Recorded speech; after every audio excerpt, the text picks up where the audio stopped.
হাই friends, মই ৰঞ্জিতাই আপোনালোকক মোৰ চেনেললৈ পুনৰবাৰ স্বাগতম জনাইছোঁ। আজি মই আপোনালোকলৈ লৈ আহিছোঁ পালক পনীৰৰ এটা চিম্পল ৰেচিপি। আশা কৰিছোঁ ৰেচিপিটো চাই আপোনালোকৰ ভাল লাগিব। প্ৰথমতে মই কেৰাহীত অলপমান ৰিফাইন তেল গৰম কৰি লৈছোঁ। তেল গৰম হৈ আহিলত মই ইয়াত দিছোঁ আলু। মই এটা আলু বইল কৰি এনেদৰে সৰু সৰু টুকুৰা কৰি কাটি লৈছিলোঁ আৰু বইল আলুখিনি মই অলপমান ফ্ৰাই কৰি লৈছোঁ। আপোনালোকে ডাইৰেক্ট দিবও পাৰে, কিন্তু অকণমান ফ্ৰাই কৰি ল'লে খাবলৈ বেছি ভাল হয়।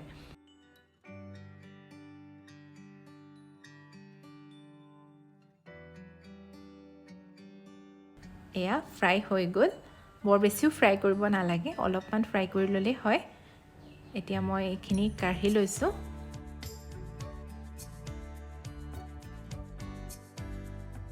এতিয়া মই সেই তেলতে অলপমান গোটা জিৰা দিছোঁ, এখিলা তেজপাত আৰু কেইটামান লং, ইলাচি আৰু ডালচেনি।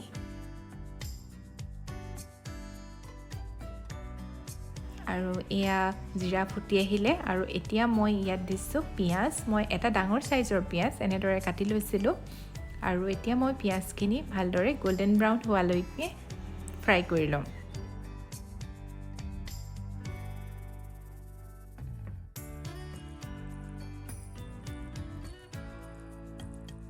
এতিয়া ইয়াত দিছোঁ মই প্ৰায় এচামুচৰ সমান আদা নহৰু থেতেলিয়াই লোৱা, আৰু এতিয়া মই আদা নহৰু কেঁচা গোন্ধটো নোযোৱালৈকে ভালদৰে ভাজি লৈছোঁ।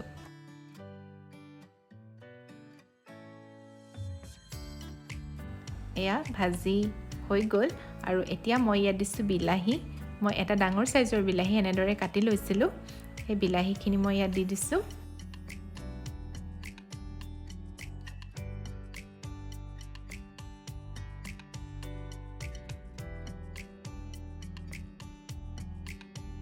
আৰু এতিয়া মই ইয়াত দিছোঁ অলপমান হালধি,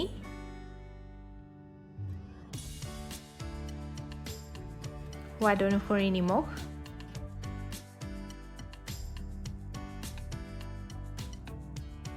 আধা চামুচ জিৰা গুড়ি, আধা চামুচ ধনিয়া গুড়ি, আধা চামুচ কাশ্মীৰী ৰেড চিলি পাউডাৰ।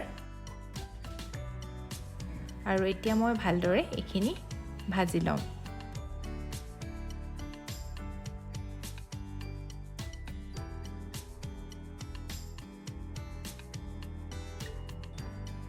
মই অলপমান পানী দি দিছোঁ, তেতিয়া মছলাখিনিও ভালদৰে ভাজ খাই যায় আৰু বিলাহীখিনি যেতিয়ালৈকে ছফ্ট হৈ তেল বিৰিঙি নাহে তেতিয়ালৈকে মই ভালদৰে ভাজি ল'ম।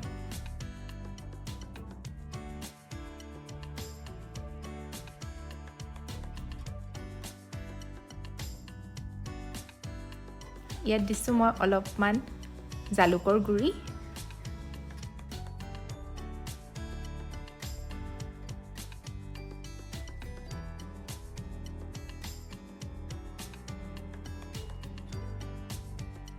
এতিয়া মই বিলাহীখিনি অলপমান ভাঙি দিছোঁ। মই গেছৰ ফ্লেমটো ল' টু মিডিয়াম কৰি ৰাখিছোঁ, সেইকাৰণে অলপমান শ্ল' কুক হৈছে। আৰু ইয়াত মই ফ্ৰাই কৰি ৰখা আলুখিনিও এতিয়া দি দিছোঁ আৰু গোটেইখিনি মিহলাই এতিয়া মই আৰু অলপ দেৰি ঢাকি ঢাকি ভাজি ল'ম।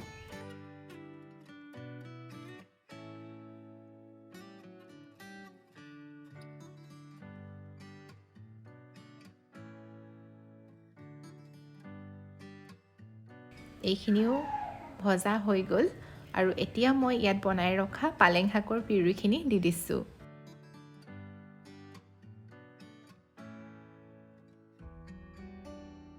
আৰু গোটেইখিনি ভালদৰে এতিয়া মই মিহলাই দিছোঁ।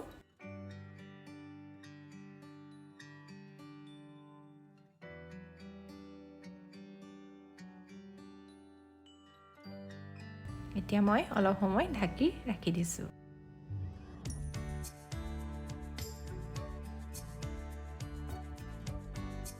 এতিয়া ইয়াত দিছোঁ মই অলপমান গৰম মছলা আৰু অলপমান কসুৰী মেথি। এতিয়া আকৌ গোটেইখিনি ভালদৰে মিহলাই দিছোঁ। মিহলাই মই ঢাকি ঢাকি ভাজি থাকিম যেতিয়ালৈকে ইয়াৰ পৰা ভালদৰে তেল বিৰিঙি নাহে। সেইটো মন কৰিব যাতে পালেং শাকবোৰ ভালদৰে সিজি যাতে তেলখিনি ওপৰলৈ বিৰিঙি আহে, সিমান সময় আপোনালোকে অলপ ভাজিব লাগিব। গেছটো ল' টু মিডিয়াম কৰিয়ে ৰাখিব।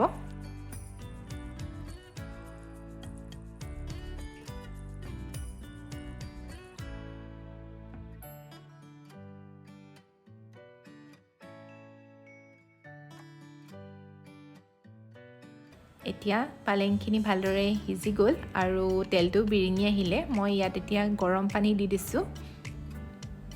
পানীটো আপোনালোকে নিজৰ মতেই দিব, কিমান পৰিমাণৰ গ্ৰেভি বা জোলৰ প্ৰয়োজন হয়। এইখিনি অলপমান গ্ৰেভি হৈ থাকিলেই খাবলৈ বেছি ভাল হয়, বৰ বেছি পানী দিলে ভাল নালাগে। আৰু ইয়াত মই এতিয়া পনীৰখিনি দি দিছোঁ। পনীৰখিনি মই কেঁচাকৈ দিছোঁ। পালক পনীৰত কেঁচাকৈ পনীৰটো ভাল লাগে, কিন্তু আপোনালোকে যদি বেয়া পায় ফ্ৰাই কৰিও দিব পাৰিব।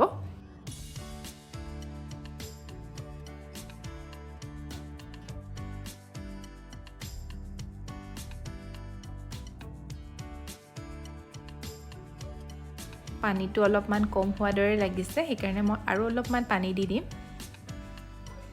যিহেতু অলপমান উতলিবও লাগিব।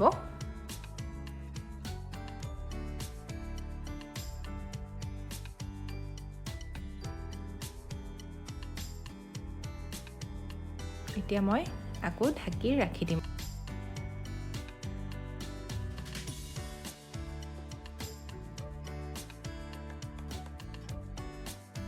ইয়াত মই অলপমান চেনি দি দিছোঁ। চেনিটো অকণমান চেনি দিলে খাবলৈ সোৱাদটো বেছি ভাল হয়।